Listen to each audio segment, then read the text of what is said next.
You ask Tiger to solve. This deals with linear equations with one unknown. The final result is x equals 65. Let's solve it step by step. Group all constants on the right side of the equation. Add 6 to both sides. Group like terms. Simplify the arithmetic.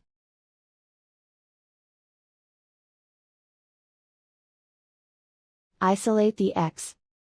Multiply both sides by 5. Group like terms. Multiply the coefficients. Simplify the fraction. Simplify the arithmetic. And so the final result is x equals 65.